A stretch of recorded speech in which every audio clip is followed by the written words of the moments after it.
All right, let's try that one more time.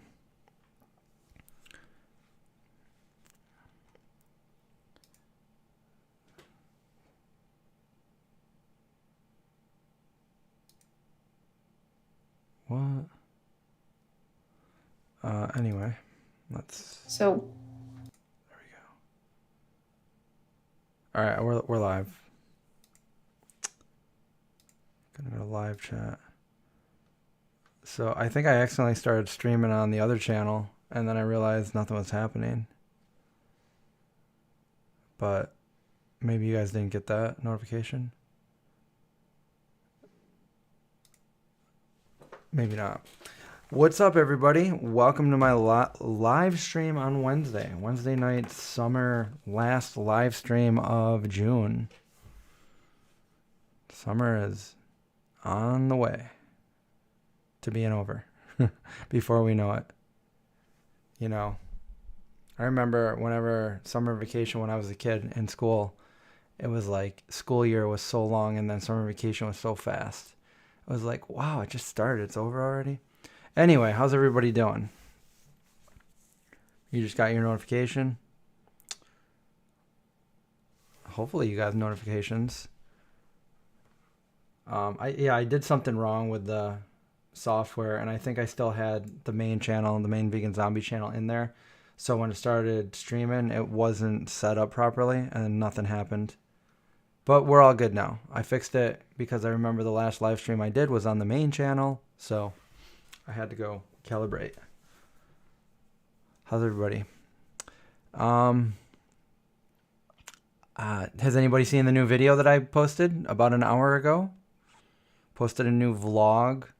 I've got a bunch of videos that I'm just trying to put everything together, and it's probably a few weeks worth of video, but I thought it would be fun to put them all together, and I still have a lot more before I get caught up. So, you know, I posted another video just a few days ago as well. So if you guys haven't seen either of those, go check them out. There's a bunch of video dump of a bunch of stuff that we did. Today's video is basically updates on the garden, the hydroponic system, the plants, the dogs, and I opened up a few new products that some company sent me. So I did try the one mac and cheese, the forking good one, and that one was all right. And I didn't try the Bonza one yet, the white cheddar, and I haven't tried the neat meat yet. But I'm excited to try that one. I want to make like a stir fry or something.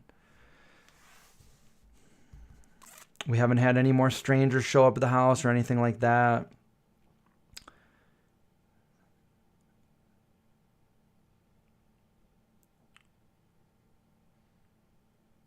I'm not. I'm not looking forward to winter. In fact, I still got to shoot my movie before winter. That's the that's why it's time sensitive, because here in upstate New York, it's winter most of the year, and it could snow anywhere all the way up till May, and it could start snowing in September. But usually it at least waits most of the time. Most of the years it waits until at least the end of October or early November before it starts to snow. But I remember as a kid, you know, snowing on Halloween, and then I remember other Halloweens it was just perfect weather, nice fall, leaves everywhere. So it's, you know, I'm hoping that we have good weather when we start shooting the movie, and that's what I've been pretty much using all my time on lately is pre-production for the movie. Been trying to just, you know, get all the logistics together, and this is the biggest project I've ever taken on in my life. It's crazy. So there's a lot to do. You know, not only did we go through the script about 40 different times and learn how to do a breakdown of the script and strip boards and all that stuff that most of you probably don't know what I'm talking about because I didn't even know what those were until just recently. Had to learn how to do all that stuff, but now doing location scouting, already had a bunch of locations in mind, but now really trying to get written permission from all the places for the locations that we're going to be using, and to get a casting call together. I already had somebody send me a video, kind of a audition, and I really liked the actor for the part. I got to be really vague because I don't want to give any spoilers away for the movie. So hopefully when the movie's, I can't wait for like the movie to be done so I can talk to you guys about all the behind the scenes and everything like that. Let's see. We got a happy birthday going out to Linda today. Happy birthday, Linda. Hope you're having a good birthday. It did look pretty real, at least on the package. I haven't opened it yet. I haven't tried it. So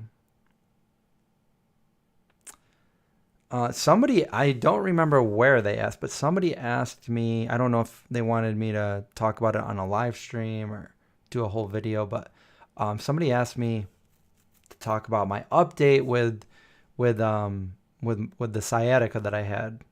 So I haven't talked about it in a while, so maybe I'll talk about that in a minute. That's good. That's good to hear, Linda. You're having a good birthday, because you only have one once a year. Actually, you only have one once in your life, but then you celebrate it every year. I'm just being a wise ass.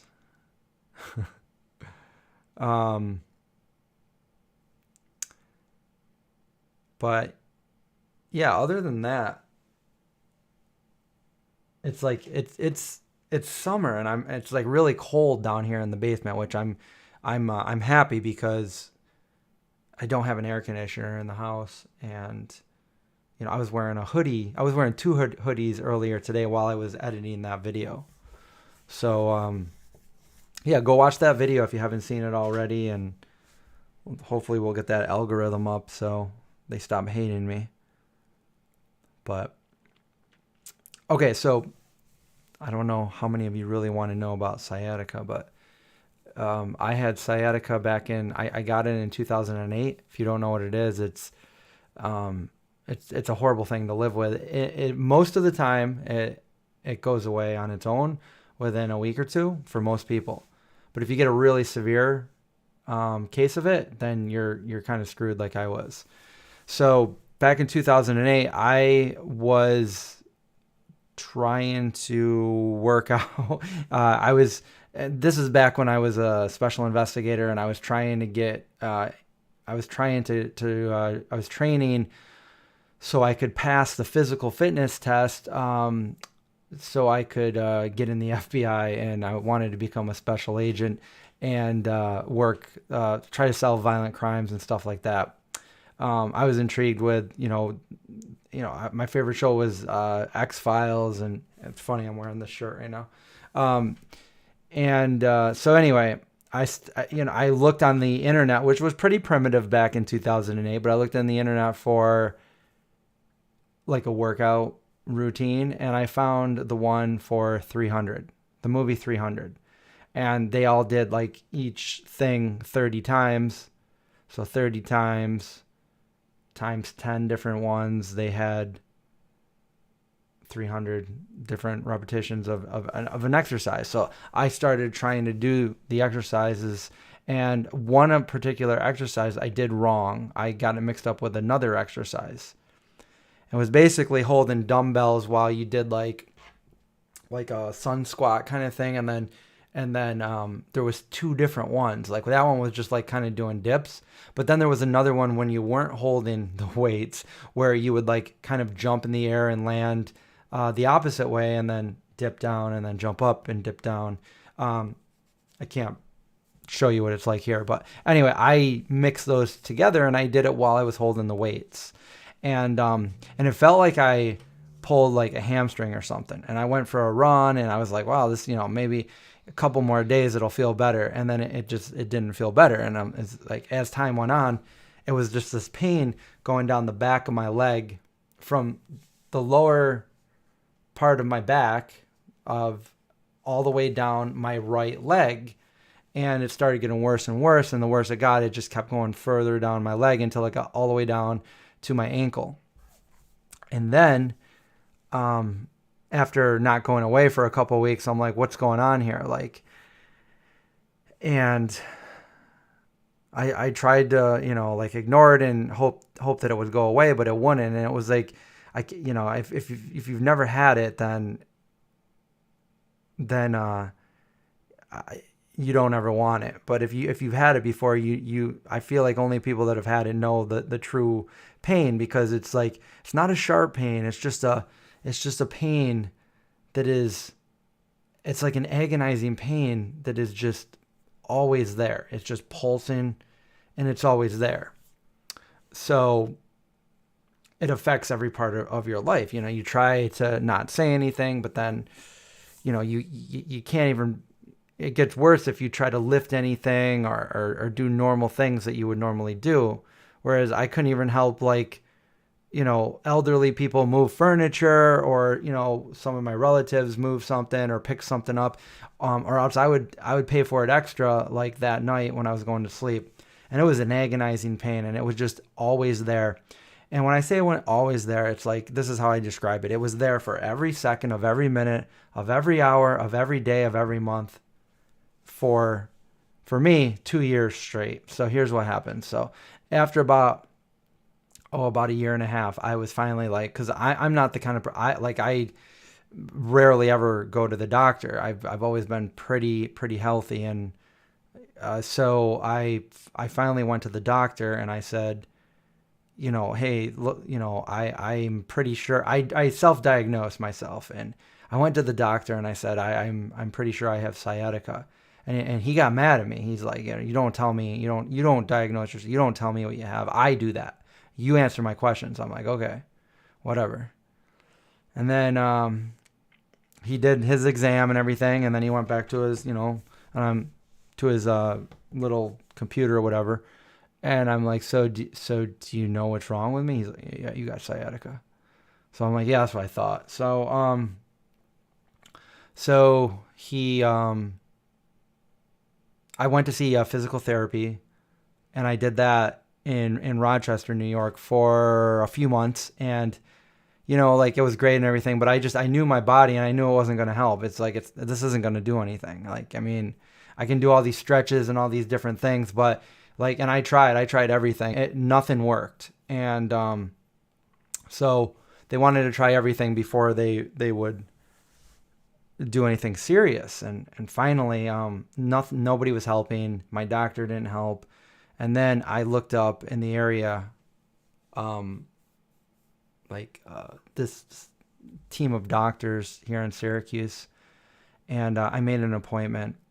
And I went in and I talked to the doctor, and he gave me an exam. He looked at it, everything, did a quick, I don't know if it was an X-ray or CAT scan or whatever.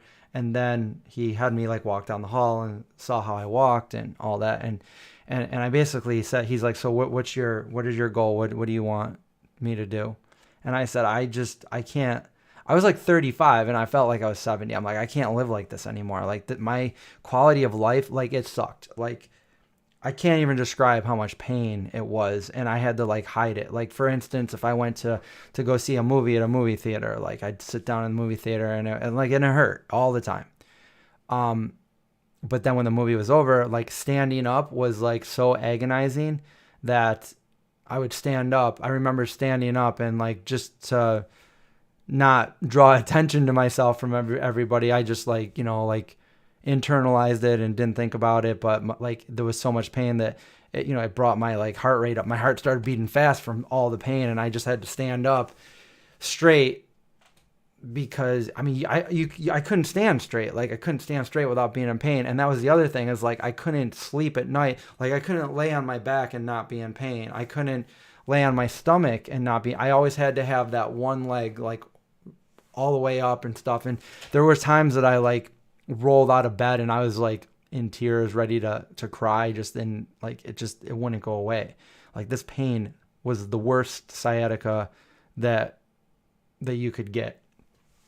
And sciatica is when like a disc from your vertebrae kind of bulges out and touches your sciatic nerve, and the more pressure it puts on that sciatic nerve, the further down your leg you'll feel it, and the worse it is. And in most cases, it just, that goes away for most people. But I figured there was a few reasons why I probably got it. One, maybe because I was an avid skateboarder. So I'm doing all kinds of things like landing, falling, all kinds of things to my body for many years, since the since the late 80s I was skateboarding, and then at a certain point in the early 2000s I started gaming, and my posture was just crap. Like I would just but now I try to have like the best posture I can, and I try not to sit for too long. And even when I'm working long hours editing videos and stuff like that, I'll get up every like 45 minutes or so, 45 minutes or an hour, walk around. When I had it at my other house, I had like a pull-up bar. I'd go do some pull-ups and stuff. I don't have that here. There's no place for me to set that pull-up bar, so I'm kind of disappointed in that. But anyway, I told the doctor, I'm like, I can't live like this. My quality of life, like I can't even imagine. I'm only 35. I can't imagine living another however many years with this much pain every single day of my life. Like this isn't how I wanted it to be. And he says, well, I got two options for you. He says, one, we do nothing and you live like that the rest of your life. It's not going to go away. Number two, I could do a surgery. I could do a microdiscectomy. And I was like, I had never had surgery before. And I'm like, I don't really want to do that. But what do I have to lose? Like my quality of life is it's so bad. And like people, like even if you make those faces, you do that, like you're in pain, and the people that you're around all the time, whether they're family, friends, whatever, like it gets to a point after 2 years, they just look at you and they're just like, it's like almost like, some people, I feel like they didn't believe it. It's all in your head, or it's not in my head. Like, I mean, you can make an argument that all pain is in your brain because the synapses, that's what you register as pain, but not in that way. Like I'm just thinking it was real pain, and it sucked. And I lost sleep over it. I couldn't do anything. And, I went from being very active, being a skateboarder, all these things, to like really not being able to do anything, not being able to pick up just the lightest things, or else I'd pay for it later on. Cause it always hurt. But if I picked anything up, I would be like, I wouldn't be able to sleep at night. I'd be like almost crying, just trying to breathe.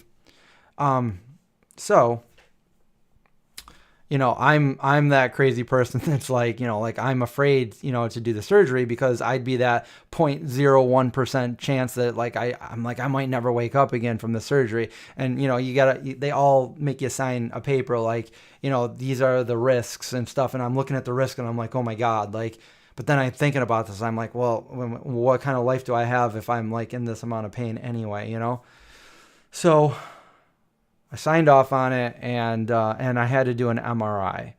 And that MRI was the most torturous thing that I think. Well, first of all, I'm claustrophobic. So the first MRI I went to, I'm just going to say like this in case, like somebody's never had an MRI before. This is the only MRI I've ever went to. But anybody that's had an MRI, you already know.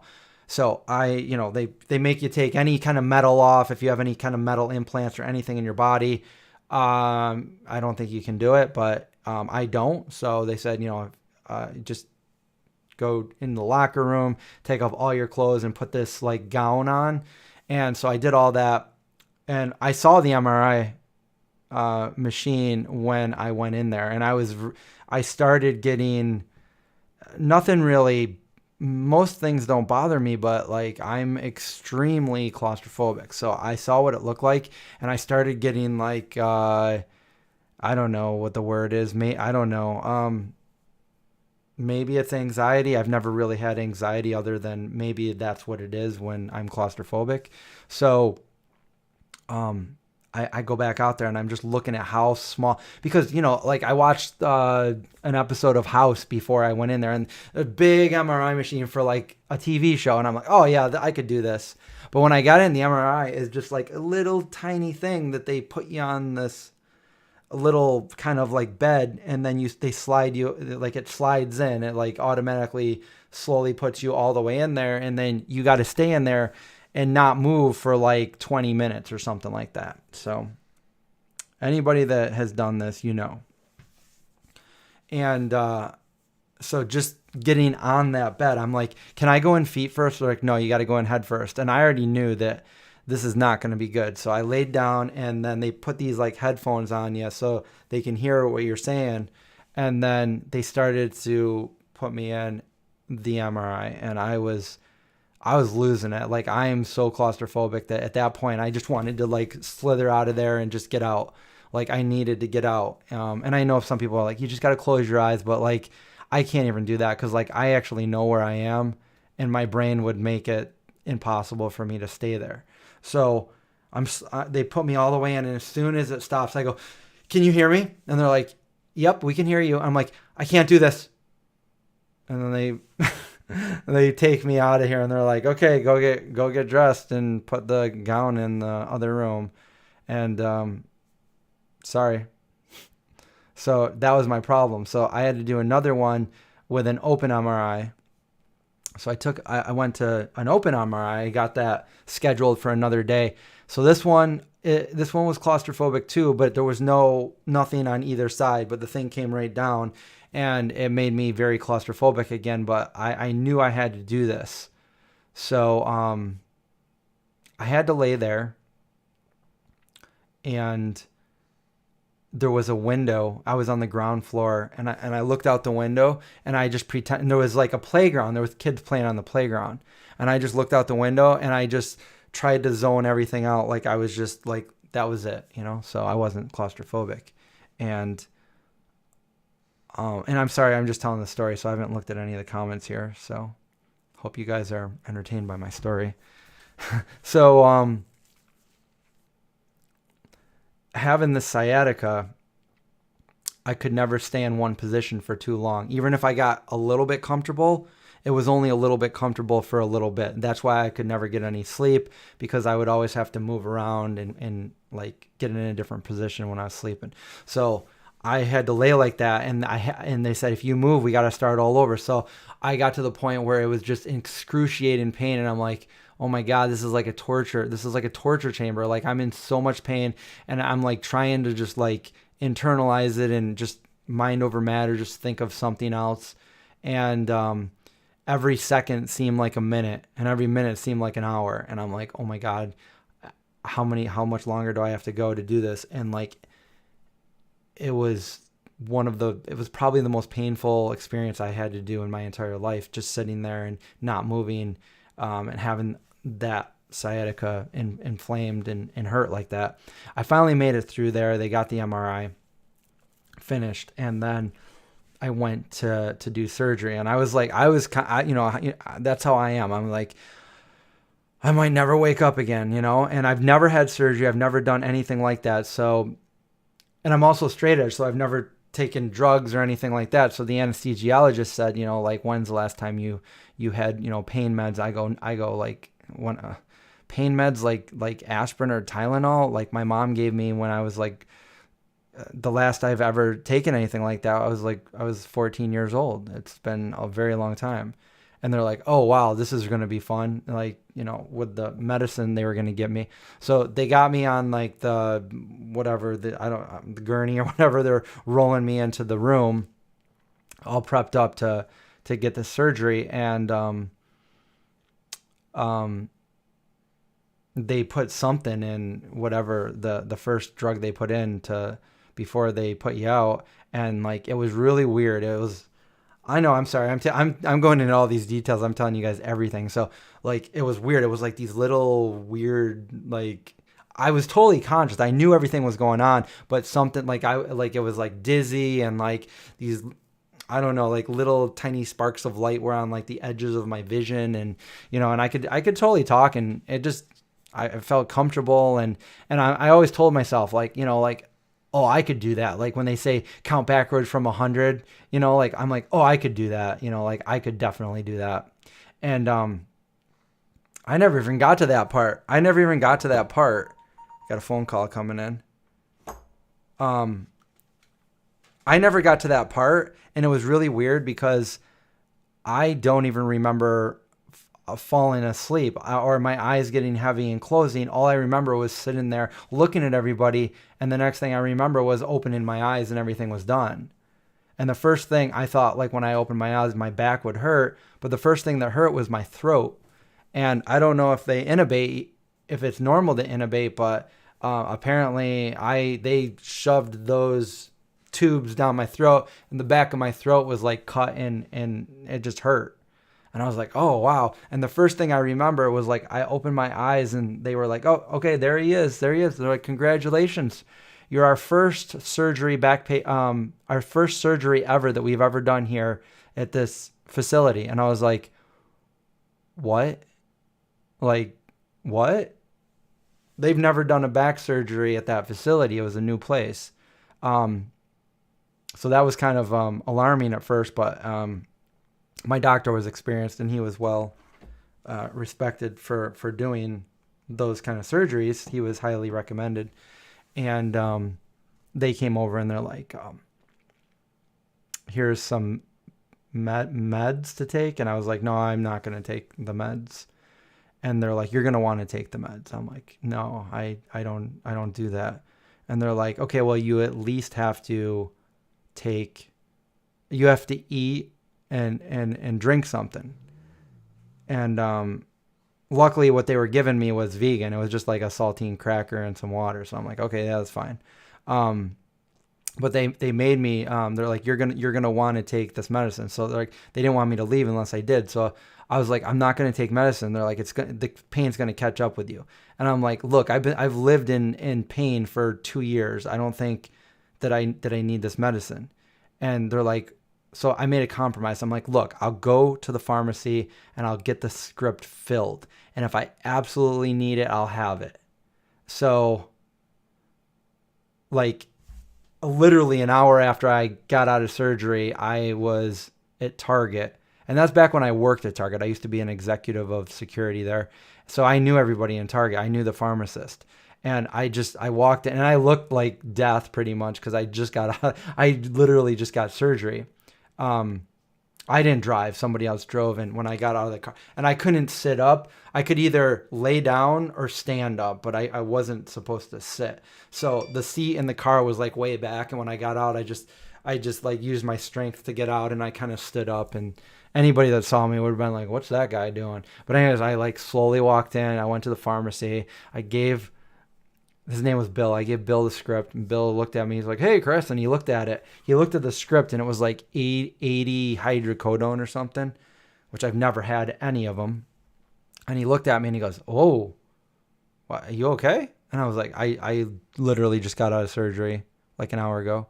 And he's like, oh, okay. So he gives me the script, and then I leave. I go, and I never once opened that bottle. I never took a single one, and I was fine. Like my pain. Okay, this is what happened. This is 10 years ago, by the way. This is 10 years ago. This was February 2000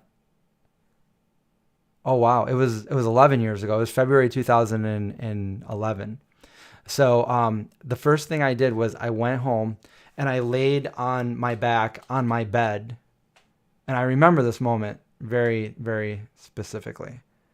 I laid on my back and I put both legs and I just extended both of them, and I just laid like a normal person would lay down. Like a lot of people would take that for granted. But I wasn't able to do that before without being in serious pain. I'd always have to have my knee up all the way and like pull it up to my like chest if I could. So I laid there and there was no pain. And I was just looking up at the ceiling, just laying there all by myself, just in my room. And I just like smiled and I just started like kind of like laughing to myself. I was like, oh my God, this is like one of the best moments of my life. Just not being in pain, so when I hear that people have, terminal pain, like I can relate, and I don't wish that on anybody because it sucks. And that's one of the reasons why I try to keep, because we only have one body, right? This is the only body we get. So I try to do everything to keep my body in the best condition possible. I've heard other people make arguments like, party, do whatever you want, like, because we only live once, and like, you're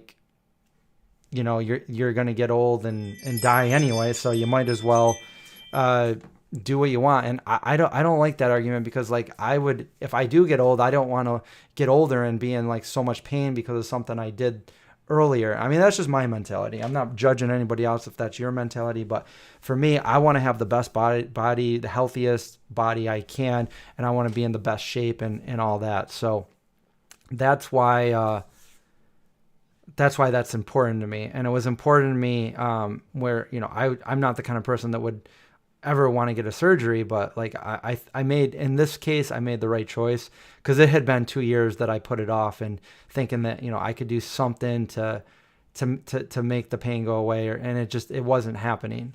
Nothing that I could do, nothing. I looked at I took everyone's advice, every piece of advice I could. And the only thing that helped was that surgery, which basically he went in and he told me, he said, like, I can do this surgery, and it should clear up the problem. And if it comes back, I could do the surgery again. And if it came back a third time, I would have to fuse your vertebrae together, which would decrease your mobility.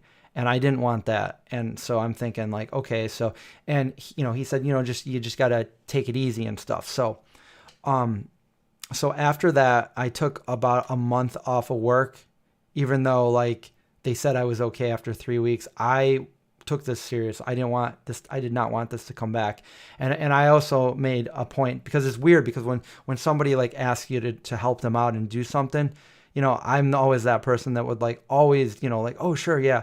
But like, I had to learn to like stand up and be like, I'm sorry. Like, I'd love to help you, but I can't really lift things because of my back. So I took it easy for years, and I was relentless. I wouldn't do anything like that. I'd be like, you're going to have to get somebody else to help you lift that. I can't risk doing this to my back again.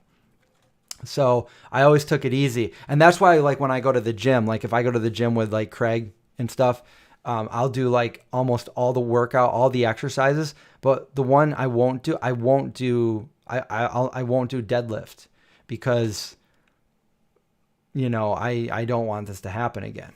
So it was 11 years. The simple question was, what's the update on my sciatica? I could have just answered that question, but for those of you that didn't know about it, I wanted to go back into this. The recovery was, after about a month, I was okay, but for the next few months, I was extra careful. And my job, like, they didn't want you to sit as much, because when you sit, you put like that pressure on your lower back, whereas if you're standing or laying down. So when I got back from surgery, like, it was probably kind of comical. I got some old videos and stuff, and I had gained a little bit of weight, and I couldn't really move and do the exercise I needed to do. But I would, like, if I wanted to like sit down, I couldn't, so I'd have to lay down. So I'd lay down, I'd get down on the couch and lay down. And then when I had to like get up, I'd like roll off the couch and kind of like stand up, like without bending over, and just kind of stand up, and it very robotic like. And that's what I would do for a while. So after that recovery, like instantly there was no more pain. And to this day, it has not come back. I don't have any pain. And I have lifted things since now, recently. I have lifted things that were heavier than I normally would have. So, I don't know. Maybe I should be a little more careful with that, but no back pain, nothing like that. One of the things that I make sure to do now is I always try to cognitively have decent posture when I'm sitting. It's something that you know, a lot of people don't really give any attention to. But I think like if you're always leaning to like one side or something, you know, your back, by sitting that way all the time, you know, your vertebrae are pushing on your discs in there, and then eventually what happened to me was that disc finally pushed outward.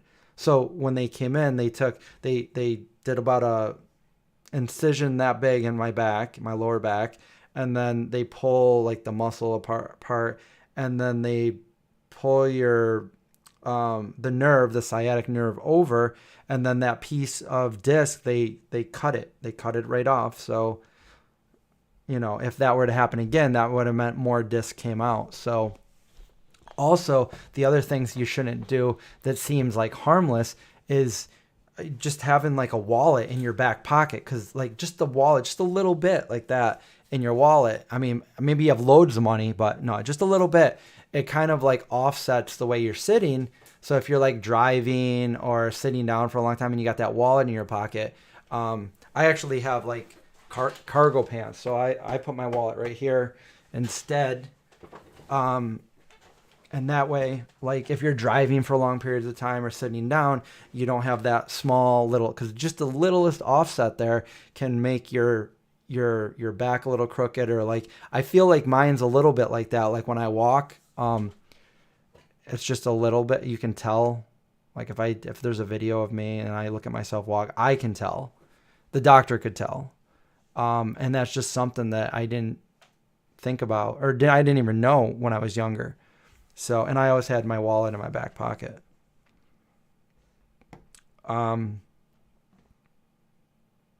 What's up, guys?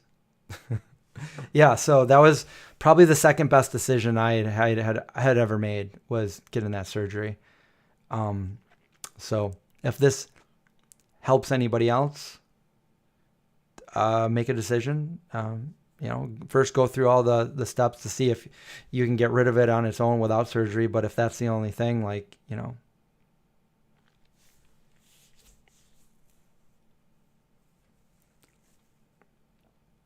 Yeah, things like that, you don't think twice. You're like, oh, I could do this by myself. I can move this. Next thing you know, you're in pain and it won't go away.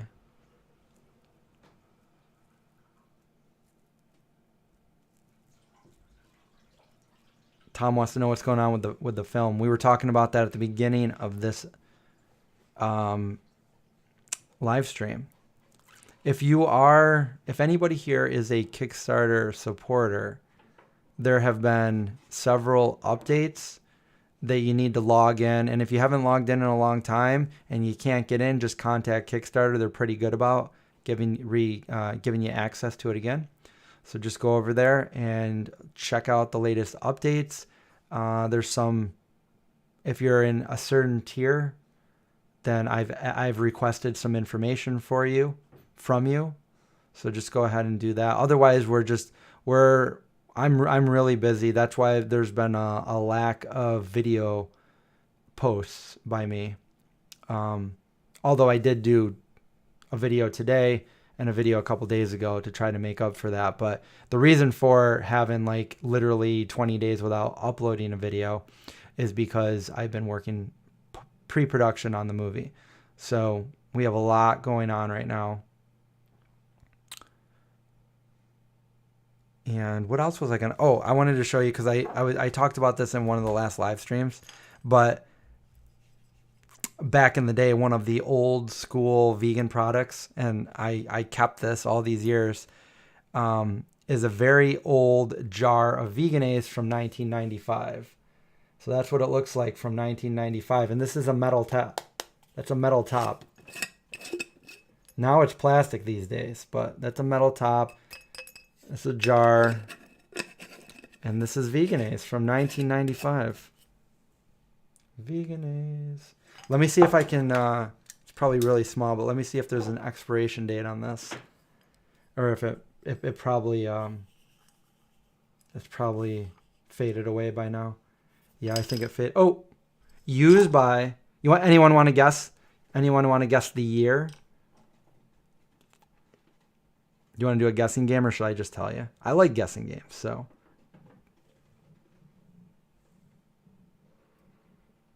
I think I hear a mouse on the wall. Not good.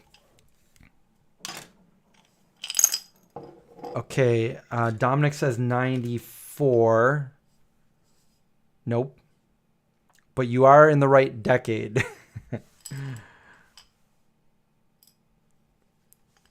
Old school Veganese. Follow your heart. Egg-free, dairy-free. Technically, it's called Veganese, but I never liked that name. Veganese. I've always called it Veganese because, hey, it's vegan. We've got an October 97. I don't have AC here at this house, but I don't need it because it's really cold down here. I'm in the basement. But what I do need is a dehumidifier. I've got the dehumidifiers running when I'm not doing this. Picks up a lot of water. We've got a 96. I'll just tell you guys. I'll just tell you guys the answer here. It is, I don't know if you can see that, best if used by, I don't think we can get a good enough. Can we get that focus? Focus gods? There we go. Can anybody see that?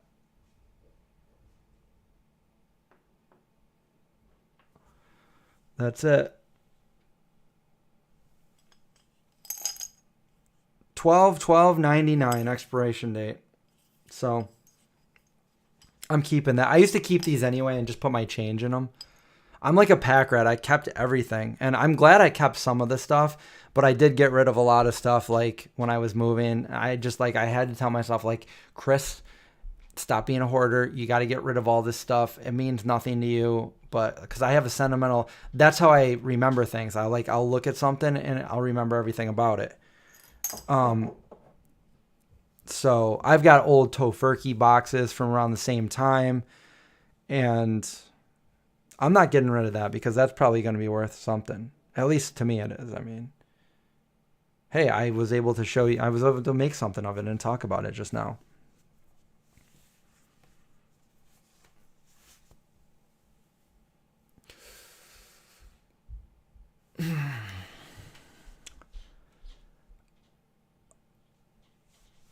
I do take pictures of stuff. In fact, my dad was going through all these old physical photos of everything from our history, our family history, and I took photos on my phone of literally every single picture, so I have them all digital. And then I just took the pictures and put them away. He's given me everything because I'm the only other one in the family that's really even sentimental and that would do things like, savor these videos and movies. We have old movies from even before I was born, and I take everything and I've digitized them and I've made like little movies and stuff of, private videos on YouTube so the whole family can see it and stuff like that. My parents actually watch my vlogs as well. They say that they'll eat dinner, they'll watch Jeopardy, and then they'll look to see if I have a new video up, and they'll watch that. I was over there the other night, and we watched the one that I did of my dad's honor flight, and my dad and I played a couple 3 games of chess. Fun stuff.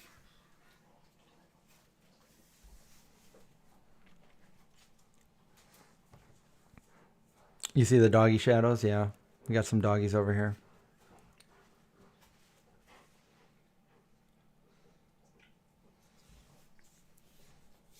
How long have I even been talking? Let me see. 44 minutes?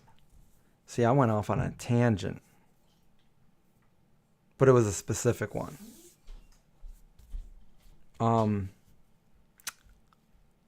Other than the movie stuff, not really too many other things to really update you guys about.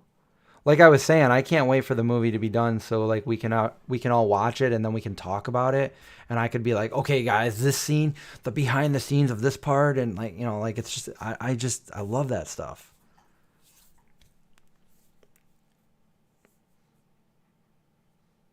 Katie sounds like my mom. You think so? Katie's definitely more talkative now that she's getting older. Because we used to do videos together and she was like, I think she got really shy. But now she's like, like she talks.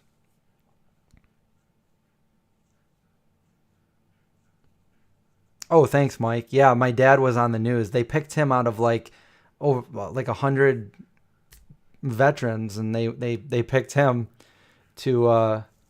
They thought he was interesting because he was like sketching, and then they went to my parents' house and they did a little news clip of my dad. That was pretty cool. And I put it in the latest vlog, so if you guys want to check that out, it's only that clip, that certain part of it. It's only like 2 minutes.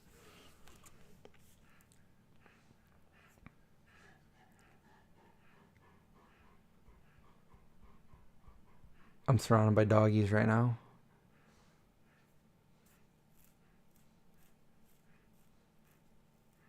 I'm getting hungry. Anybody else hungry?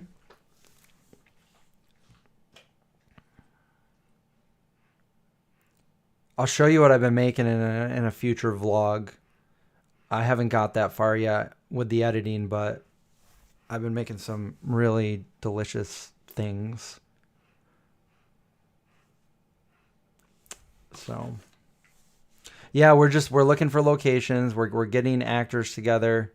We're in the pre-production phase, so we're doing casting. We're getting a casting call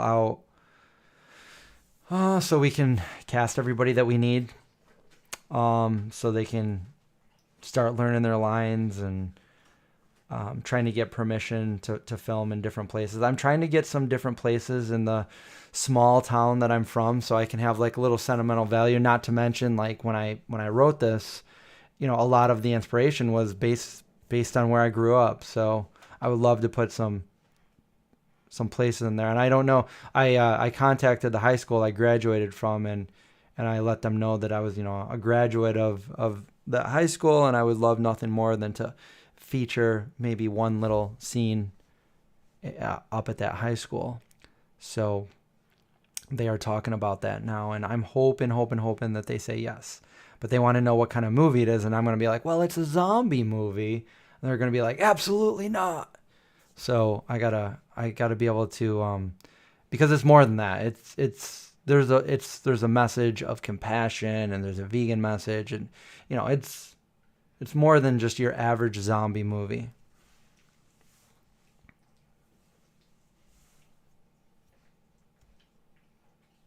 No, Linda. I didn't get my family used to cameras on them. My dad did that.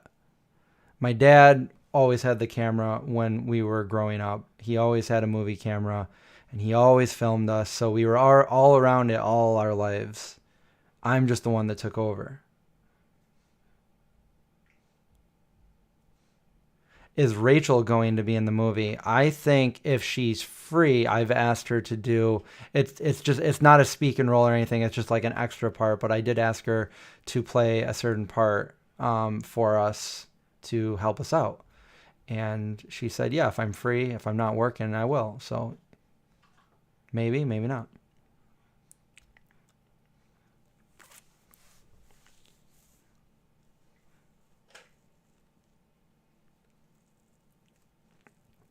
I'm missing a French Canadian. D. Well, how do you know? Maybe I'm not. Maybe the main character's French Canadian. We'll get D core, or we'll get GSP.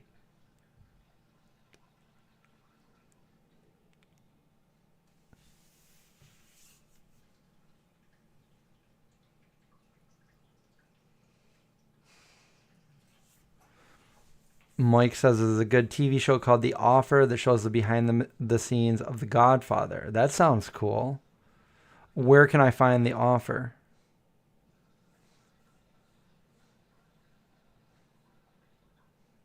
Lesser Evil Popcorn. I don't think so, but I've tried so many different things that I'd have to Google it right now to give you a final answer. Lesser Evil Popcorn.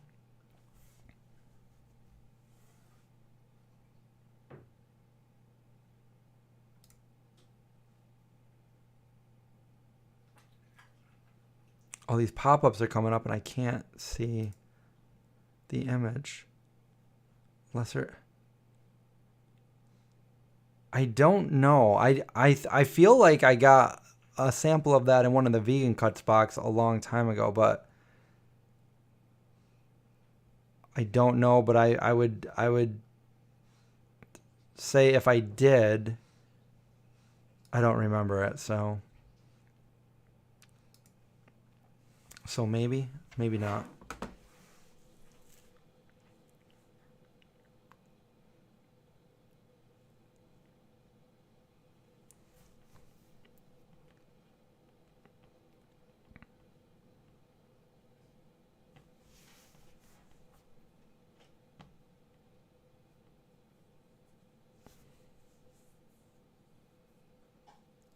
The offer is on Paramount Plus. Oh, I don't have that. I didn't even know there was a Paramount Plus.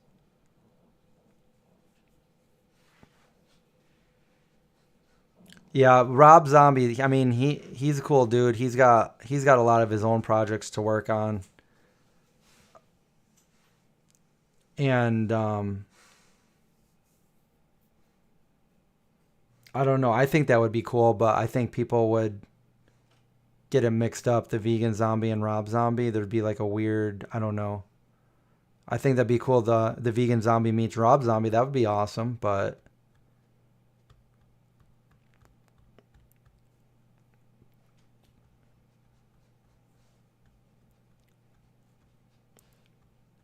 a no cheese cheesiness flavor.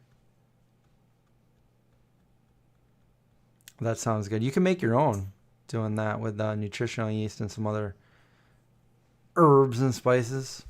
Sometimes I do that. If I don't have popcorn often, but if I do, I definitely put nooch on it. Maybe a little bit of apple cider vinegar and nooch.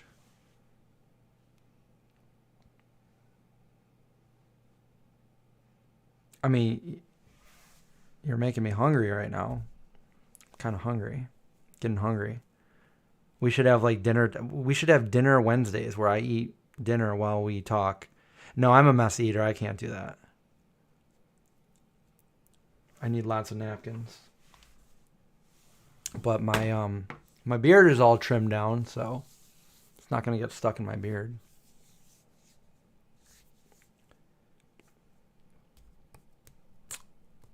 Well, I can't really think of what else to say. Is there any other questions anybody has? I know once we get going on the movie a little further down the road, we'll have a lot to say. But there's a lot I won't be able to say because I don't want to give away spoilers. But if you guys are supporters of the Kickstarter for A44 Vegan Zombie Movie, then make sure you check out the latest updates. Anybody that's supposed to be on set, I want to give everybody ample time to see that, so nobody gets mad that they didn't know. I've been saying this for the last couple months now, so hopefully everybody sees that supported that tier. And anybody that was in the $60 tier is going to receive a t-shirt. So we're in the process right now. I actually called a couple places, and we're looking at quotes now I'm looking at like the best quote for screen printing the t-shirt, because there's a lot of them.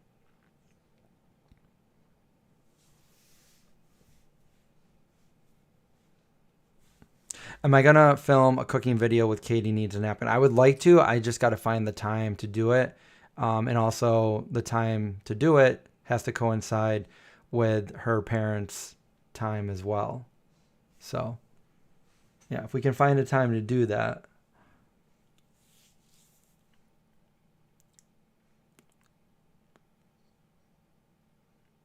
The one I'm wearing, this is not new. This is from Vegan Vampire.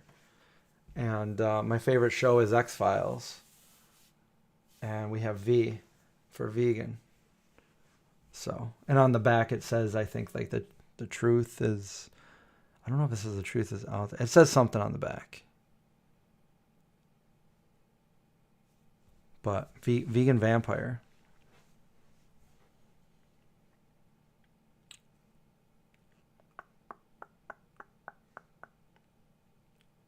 It's a comfortable shirt, and I needed something long sleeve because it's chilly down here. That's I wanted to look good for you guys, I didn't want to just throw on my pajamas and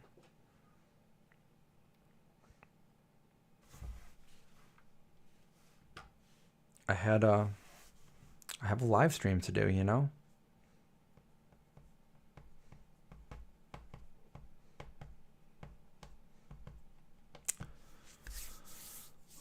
Well,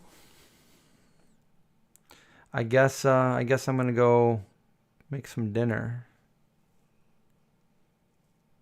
Did I learn more about the naked? Yeah, I did not.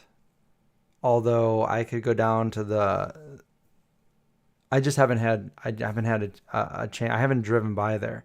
But if I drive by there, I could probably request a police report and maybe find out a little bit more because it's public record.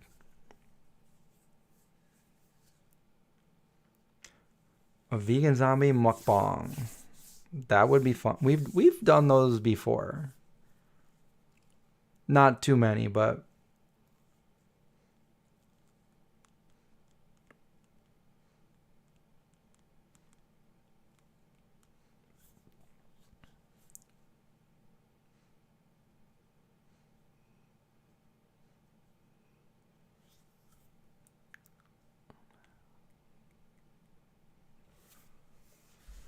no stranger weirdness as far as people coming in the house.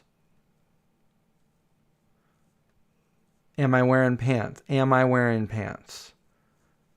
Well, if you watch this whole live stream, you would know the answer to that. Somebody want to tell them? Suddenly the questions are getting good. You guys are like throwing out good questions right when I'm ready to leave.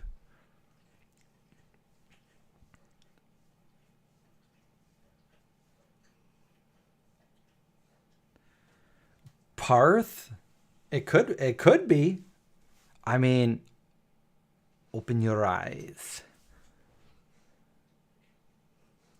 Do I believe in ghosts? That's funny you ask because my answer would be from X-Files. I want to believe in ghosts. I think it's very interesting and intriguing. But do I believe? I'm very skeptical. I love all that kind of stuff. And I don't know. I just look to other explanations. I heard something pretty scary the other night. So you all know that I live in like a dead-end wooded area where there's nobody on certain ends. And I got home. I was letting my dogs out, and it was late. It was like 1:00 in the morning, and I'm letting the dogs out, and I hear like coming from the wooded area, not in any direction of a neighbor, but in the wooded area, I hear something. It goes like a little kid, like a little toddler, like a 2-year-old, and I'm like, I know what I just heard. I mean, was that a little kid? Was it a fox? It's kind of creepy. I don't get scared by a lot of stuff like that, though, because I didn't like run in the house or anything. I just continued to stand out there.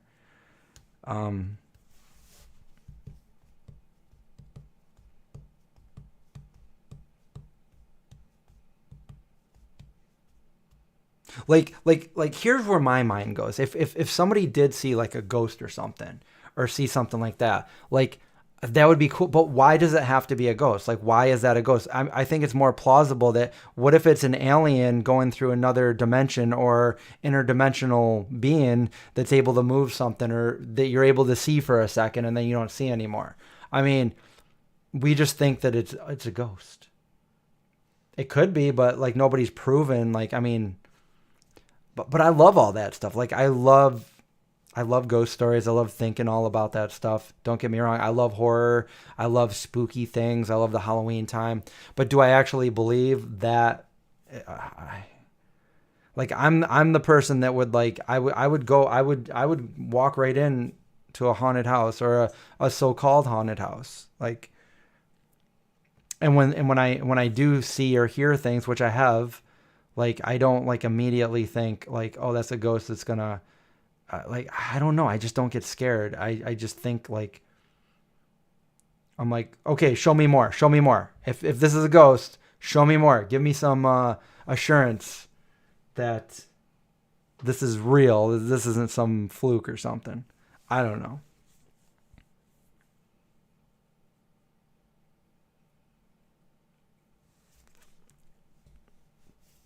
Well, that's what I thought too. Because how many people, how many hundreds of millions of people have already died before us? Is there only special ones that are ghosts? Is it, like not everyone's a ghost? Like I don't know. And why when we see a ghost is it always like, oh, it's from the 1800s? It's like why isn't it from like 400 BC? Or you know what I'm saying?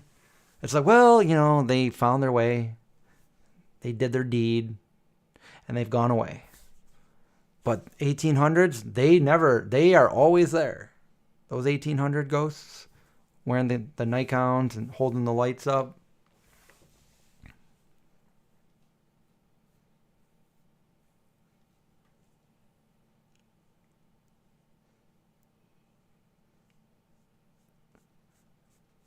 I'm glad you're having fun hanging out with us on your birthday, Linda.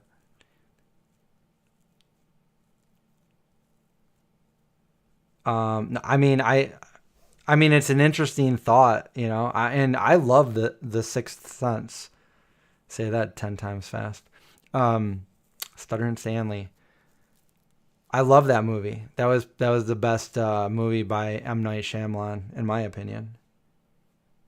I mean, Donnie Wahlberg should have won an Emmy. Is it Emmy?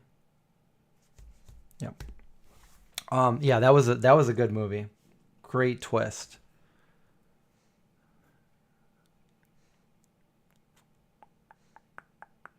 Hello, Mushroom Hunter.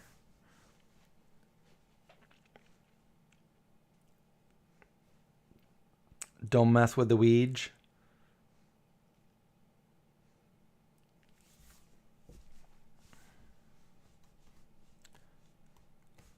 I haven't had any weird other than here and that could have been like a fox or something the other night, but other than that, like I haven't seen or heard any weird ghostly things here at this house. Not like the other house.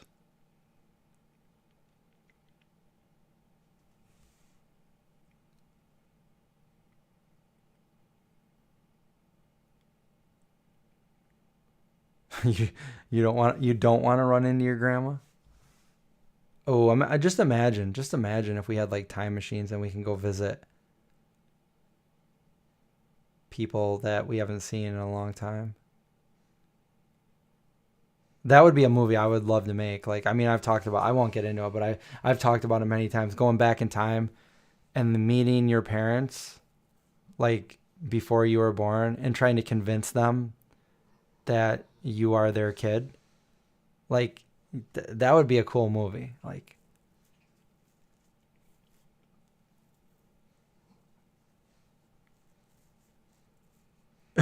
you would you would only use it to contact Gilbert Gottfried.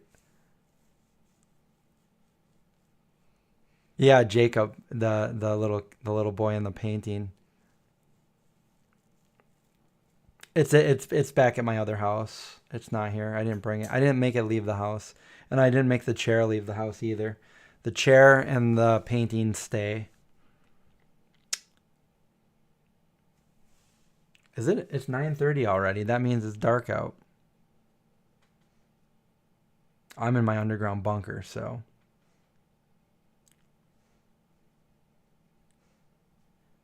that's exactly what I thought. D Rabbit. When I was a little kid, and like hearing that Santa knows when you've been bad or good and he sees you when you're sleeping. Like, I'm like, what? Well, I don't want him to see me when I'm taking a bath. I don't want him to see me when I'm going to the bathroom. Santa, like, this isn't cool. Like, when I was a little kid, that was what I thought. You know, I'm like, oh, I don't like that. But I guess ultimately it's their little way of control, isn't it? You know?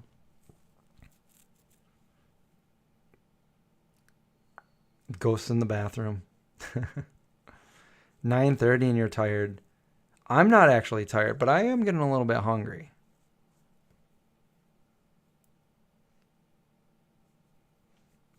You didn't tell your kids the Santa lies. Well, you just don't have to tell them that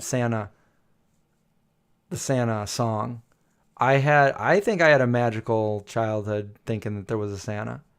And, if I would tell Mike, I would bring Mike, if I had a kid, I would tell them there was a Santa too for a certain amount of time. And in fact, I used to prank call my little brother when he was real little, because back in the day with the rotary phones, you could call a certain number, hang it up, pick it up again, and then when you hung it up, it would make your own phone ring. And I would be on a phone downstairs, and I was pretending I was like one of Santa's elves, and I would talk to my little brother, and we had these big long conversations, and I made like this little high pitched voice, and I said my name was Sam and I was an elf, and make sure he's being good, and what did he want for Christmas, and talking all about Santa's workshop. And it was like, that was fun. I'm not going to deny it.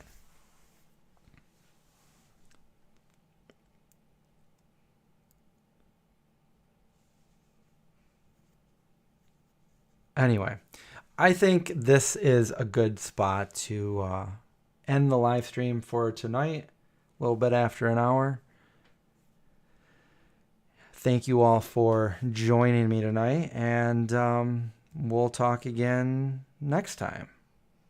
Go watch that vlog if you didn't already, and we'll see you guys. Maybe we'll have some more updates for the Kickstarter and for the movie by then. More fun stuff to talk about. But anyway, stay safe, watch out for zombies, and I'll see you guys later. Have a good rest of your birthday, Linda.